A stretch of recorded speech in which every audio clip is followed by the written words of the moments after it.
हर एक को बारी बारी एक आइलैंड पर छोड़ दिया जाता है। आखिर में टॉबी को इस आइलैंड पर छोड़कर के कहती है, देखो 3 दिन का टाइम है तुम्हारे पास, अपने मन का तनाव निकाल कर फेंकने की कोशिश करो और 3 दिन के बाद हमें मिलो, ऑल द बेस्ट। ये कहकर दोस्तों वो चली जाती है। अब पहले तो टॉबी को थोड़ा डर भी लगता है, लेकिन फिर वो मन बना लेता है कि शांत आइलैंड पर वो 3 दिन कैसे भी करके गुजार लेगा। वो टेंट जैसा कुछ बनाकर लकड़ियां लेने के लिए जंगल में जाता है। वहाँ पर नारियल पड़े होते हैं जिन्हें टॉबी उठा लेता है। एंड एक जगह पर ना वो सूखे घास को हटाता है तो एक बंदर की लाश वहाँ पर पड़ी होती है। टॉबी घबरा जाता है कि इस बंदर को किसने मारा होगा। एंड तभी इस तरफ एक बंदर टॉबी के टेंट में रखा खाना निकाल कर खा रहा होता है। टॉबी उसको फिर भगाई देता है। फिर वो आग जलाने की कोशिश करता है, लेकिन गलती से अपना हाथ काट लेता है। वो गुस्से में वो लाइटर को पानी में फेंक देता है। एंड फिर वो रियलाइज करता है कि यार बिना लाइटर के आग कैसे जलाऊंगा। अब वो पानी में लाइटर को ढूंढने लग जाता है और तभी गलती से एक नुकीला पत्थर उसके पैर में चुभ जाता है और बहुत खून बहता है। पानी के अंदर एक मास्क होता है जिस पर टॉबी का खून लग जाता है। एंड दोस्तों ये वही मास्क है जो मूवी की शुरुआत में एक आइलैंड के नेटिव्स ने पहना था। यहाँ पर पता चलता है कि ये तो वही आइलैंड है जहाँ पर वो क्रिश्चियन कपल क्रिश्चियनिटी का प्रचार करने आए थे। फिर टॉबी भी एक सीपी उठाकर उसे चाकू से खोलने की कोशिश करता है। तब वो देखता है कि चाकू में तो एक मैग्नीफाइंग ग्लास भी है। टॉबी खुश हो जाता है क्योंकि इस ग्लास को यूज करके सूरज की रोशनी से आग को जलाया जा सकता है। आखिर वो आग जला ही लेता है और जो खाना बचा था टॉबी उसे खा लेता है, लेकिन पता नहीं क्यों उल्टी भी कर देता है। पैर में लगी चोट की वजह से उसको बहुत दर्द भी होता है। अब भूख मिटाने के लिए वो जंगल के अंदर जाता है ताकि कुछ मिल जाए। उसे वहाँ पर नारियल दिखते हैं तो वो नारियल को उठाने वाला होता है कि ऐसा लगता है जैसे पीछे से कोई गुजर रहा है। वो झट से पीछे मुड़कर देखता है पर वहाँ पर कोई नहीं होता। फिर एक जगह से आवाज आती है। टॉबी वहाँ टॉर्च मारता है तो लगता है पेड़ के पीछे कोई रूप दिख रहा है। टॉबी तो डर कर टेंट के पास आ जाता है और फ्लेयर जलाता है, पर कहाँ टेंशन में वो उसे नीचे गिरा देता है।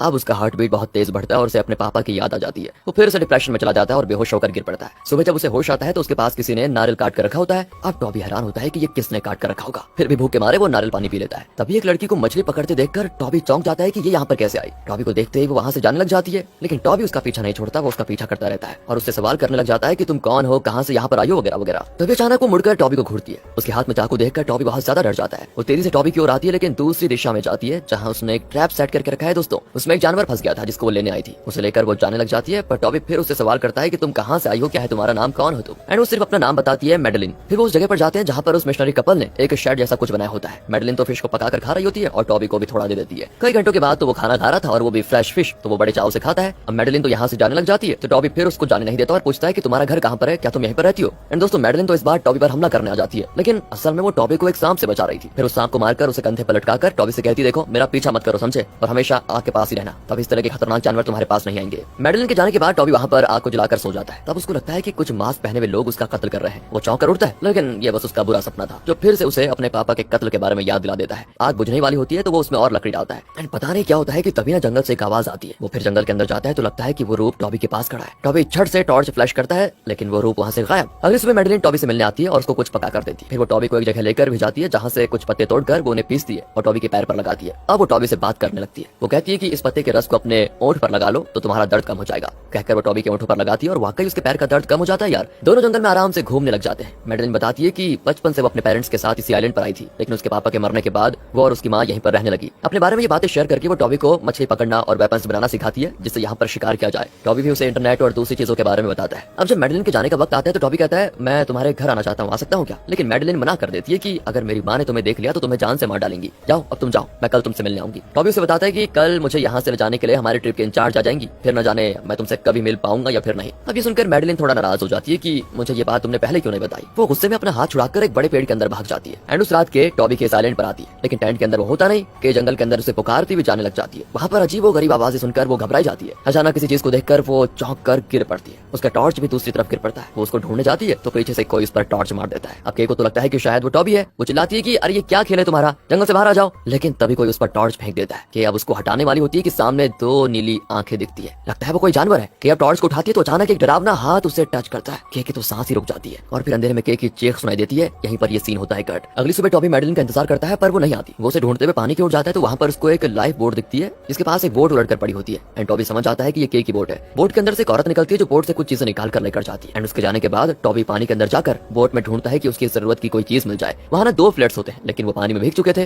अचानक उसकी नजर वहाँ पर पड़ी एक लाश पर पड़ती है। एंड ये के की लाश है दोस्तों। टॉबी की कुछ समझ में नहीं आता और वो डर के मारे बोट से दूर जाने की कोशिश करता है, लेकिन उसका शर्ट वो बोट में फंस जाता है और टॉबी सांस ही नहीं ले पाता। किसी तरह अपनी शर्ट छुड़ाकर वो तट पर आ जाता है। अब टॉबी को लगता है डर कि कहीं मेडलिन की माँ ने के को मार तो नहीं डाला। वो जंगल के अंदर जाता है तो वहाँ पर के का टॉर्च पड़ा होता है जिस पर खरोंचे होती है। अब टॉबी उस बड़े पेड़ के अंदर जाता है जहाँ कल रात मेडलिन गई थी। उसके अंदर तो एक बहुत बड़ी गुफा होती है जहाँ पर चमगादड़ों की आवाजें आती है। एंड टॉबी के पीछे दोस्तों हमको वही रूप दिखता है, लेकिन टॉबी मुड़ता है तो वो वहाँ से गायब हो जाता है। वो और अंदर जाता है तो वहाँ पर अजीब ड्राइंग्स बने होते हैं। वो फिर उन सबको पार करके किसी दूसरी तरफ पहुंच जाता है जहाँ पर कहीं टूटे हुए घर दिखते हैं। टॉबी यहाँ पर हर तरफ मेडलिन को ढूंढने लग जाता है। वहाँ पर एक बकरी खड़ी होती है, लेकिन अचानक कोई उसकी गर्दन पर तीर चला देता है। वो असल में दोस्तों मेडलिन की माँ है। उसको देखकर टॉबी जल्दी से छुप जाता है और दूसरी दूसरी तरफ एक लकड़ी का कैबिन देखकर टॉबी उसके अंदर घुस जाता है। शायद मैडलिन यहीं पर रहती है। वहाँ एक बॉक्स के अंदर कुछ पासपोर्ट्स होते हैं। पास में मैडलिन और उसके पेरेंट्स की फोटो होती है। मैडलिन के पापा वही प्रीस्ट थे दोस्तों जो इस आइलैंड में क्रिश्चियनिटी का प्रचार करने आए थे। टॉबी वहाँ पर एक गैसोलीन सिलेंडर को भी देख लेता है। अचानक किसी की हार्ट सुनकर वो प्लंग के नीचे छुप जाता है। तब मैडलिन और उसकी माँ वहाँ पर आती है। मैडलिन की माँ उसे कुछ बेरीज को पेश कर देती है, लेकिन मैडलिन खाने से इनकार कर देती है। उसकी माँ उसको डांटती भी है कि कहीं बाहर मत जाना तुम। टॉबी प्लंग के नीचे एक मास्क को देखता है और समझता है कि मैडलिन की माँ ही ये मास्क पहनकर उसको डरा रही थी। कुछ देर के बाद उसकी माँ जब बाहर जाती है तो मैडलिन टॉबी को देख लेती है। वो उसको डांटती है कि तुम यहाँ पर क्यों आए? अगर माँ ने देख लिया तो वो तुमको जिंदा नहीं छोड़ेंगी।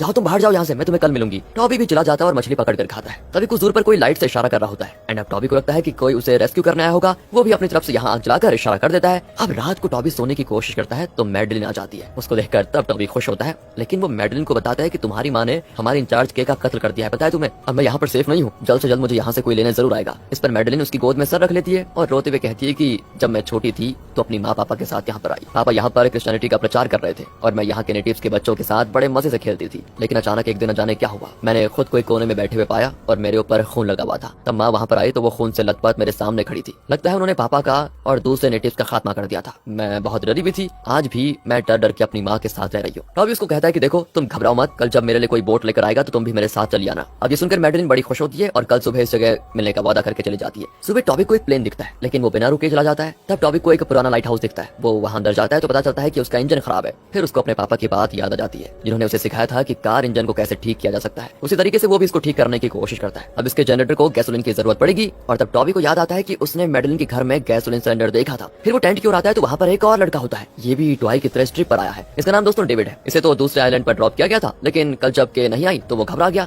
तब उसने इस आइलैंड पर आग को चलते हुए देखा और लकड़ियों की एक छोटी नाव बनाकर वो यहाँ पर आ गया। वो कहता है कि अब हम दोनों साथ में यहाँ से निकल जाएंगे। पर टॉबी कहता है कि यहाँ पर एक लड़की कई सालों से फंसी हुई है, मैं उसको लेकर आता हूँ और हम फिर साथ में चलेंगे। कहकर वो जाता है मैडलिन को लेने के लिए। पर वहाँ मैडलिन की माँ भाले से उस पर हमला कर देती है और पूछती है कि तुम कौन हो, यहाँ पर कैसे आए? लेकिन टॉबी खुद को छुड़ाकर भाग जाता है। मैडलिन की माँ उसका पीछा करती है, लेकिन एक ट्रैप में वो फंस जाती है। एक नुकीली लकड़ी उसके सर पर लगती है और वो बुरी तरह घायल हो जाती है। तब टॉबी कहता है कि तुमने यहाँ के नेटिव्स को मार डाला और अपने पति को भी मार डाला, अब मरो यहीं पर। तभी मैडलिन की माँ एक खतरनाक सच रिवील करती है कि बेटा मैंने किसी को नहीं मारा, वो सारे कत्ल मेरी बेटी ने किए थे। और ये सुनकर टॉबी हो जाता है सुन। यहाँ फ्लैशबैक में दिखाते हैं कि मैडलिन के पेरेंट्स यहाँ पर क्रिश्चियनिटी का प्रचार करने आए थे, लेकिन इन्होंने जो चर्च बनाया था वहाँ इस आइलैंड के नेटिव्स शैतान की पूजा करने लगे और भेड़ बकरियां और दूसरे जानवरों की बलि चढ़ाने लग गए। पूजा के बीच जब मैडलिन की फैमिली वहाँ आई तो नेटिव्स ने कहा कि आप यहाँ से चले जाइए, लेकिन मैडलिन के पापा जो कि एक प्रीस्ट थे उन्हें इनकी पूजा से इंकार था और वो कहने लगे कि इस चर्च में भगवान की पूजा होनी चाहिए, शैतान की नहीं। इनकी बहस के बीच मैडलिन अंदर चले जाती है और तब शैतानी शक्ति उसके अंदर घुस जाती है और उसी दिन से मैडलिन खतरनाक शैतान बन गई। उसी ने चर्च को जलाया, उसी ने नेटिव्स को भी मार डाला, पर उसने अपनी माँ को नहीं मारा। इतने साल तक उसकी माँ ने मैडलिन को इस आइलैंड से कहीं बाहर नहीं जाने दिया ताकि बाहर की दुनिया इस शैतानी शक्ति से बची रहे। इतना सब कुछ बताकर वो टॉबी को कुछ बेरीज देती है और कहती है कि इसे पीस कर उसको दोगे तो वो थोड़ा शांत रहेगी। और हाँ, उसे रोशनी से सख्त नफरत है, इसलिए तुम रोशनी या आग के पास ही रहना और उससे बचकर इस आइलैंड को छोड़कर चले जाना। कहकर वो दम तोड़ देती है। अब लगता है टॉबी को डर, उसकी हालत खराब, कितने दिन वो एक शैतान के साथ रहा। यहाँ डेविड को कोई आवाज आती है। वो उसी दिशा में जाता है तो एक कंकाल वहाँ पड़ा होता है। इतने में दूसरी तरफ से वो शैतान यानी मैडलिन उस पर हमला करके मार डाल दिया उसे। एंड जब टॉबी लौटता है तो डेविड का खून देखकर वो समझ जाता है कि पक्का मैडलिन ने इसको मारा होगा। वो बहुत दुखी होता है। तभी मैडलिन वहाँ पर आ जाती है। अब टॉबी को देखकर वो जरा शांत हो जाती है और रोशनी की वजह से उसका शैतानी रूप गायब हो जाता है और वो एकदम नॉर्मल लड़की दिखती है। फिर वो अपनी माँ की लाश को उठा लेती है और पूछती है कि ये किसने किया। टॉबी कहता है कि मैंने किया ताकि वो तुम्हें मेरे साथ आने से रोक न पाए। अब ये सुनकर मैडलिन बड़ी खुश होती है और टॉबी को किस करने लग जाती है। इसी बीच मैडलिन की माँ ने टॉबी को जो बेरीज दिए थे वो गिर जाते हैं। मैडलिन उसको देख लेती है और दोबारा शैतान बनकर टॉबी को खत्म करने की कोशिश करती है, लेकिन तब तक टॉबी मैडलिन पर हमला कर देता है। फिर उन बेरीज को पीस कर उसके मुंह पे लगा देता है और वहाँ से लाइट हाउस की ओर बढ़ता है। वो पहले से गैसोलीन कैन को लेकर आ गया था जिसकी मदद से वो आग जलाता है। फिर वो लाइट हाउस का इंजन ठीक करके उसमें गैसोलीन डालता है तो इंजन हो जाता है ऑन। अब हर तरफ लाइट फ्लैश होने लग जाती है। टॉबी नीचे उतरता है लेकिन सीढ़ी टूट जाती है और टॉबी गिर जाता है। गैसोलीन भी गिर जाता है एंड तब टॉबी देखता है कि इस जगह पर बेरीज उगते हैं। इतने में मैडलिन उस पर हमला कर देती है। टॉबी भी बेरीज तोड़कर उस पर डालने की कोशिश करता है, लेकिन मैडलिन उन बेरीज का जूस टॉबी की आंखों में डाल देती है और टॉबी फिर देख नहीं पाता। अब लाइट हाउस का लाइट उस जगह पर आता रहता है तो मैडलिन कुछ देर के लिए वहाँ से दूर हो जाती है। मौका पाकर टॉबी अपना मोर आंखें धोने लग जाता है। फिर वहाँ पर पड़ा एक ग्लास पीस उठा लेता है एंड जब लाइट दूसरी तरफ जाती है ना तो अंधेरे में मैडलिन उस पर हमला करने लग जाती है, लेकिन इस बार टॉबी ग्लास पीस से उस पर हमला करके दरवाजे के पास आ जाता है। तभी एक छोटी बच्ची की आवाज आती है। टॉबी देखता है कि वहाँ पर एक छोटी लड़की बैठी है जो कि बचपन की मैडलिन है, लेकिन टॉबी उसके पास जाता है तो वहाँ शैतान बनकर टॉबी का गला दबाने लग जाती है वो। तभी दूर एक बोर्ड की आवाज आती है। अब वो शैतान टॉबी के ऊपर बैठकर उसके अंदर घुसने की कोशिश करता है। टॉबी ग्लास पीस से बोर्ड का लाइट मैडलिन के मुंह पर रिफ्लेक्ट कर देता है जिस वजह से मैडलिन नॉर्मल हो जाती है। अब मौका पाकर टॉबी वहाँ से बाहर भागता है और उस जगह के चारों तरफ आग लगा देता है। मैडलिन मदद के लिए चिल्लाती है, लेकिन टॉबी जानता है कि अगर वो मैडलिन को बचाएगा तो वो वापस शैतान बनकर उसको मार डालेगी,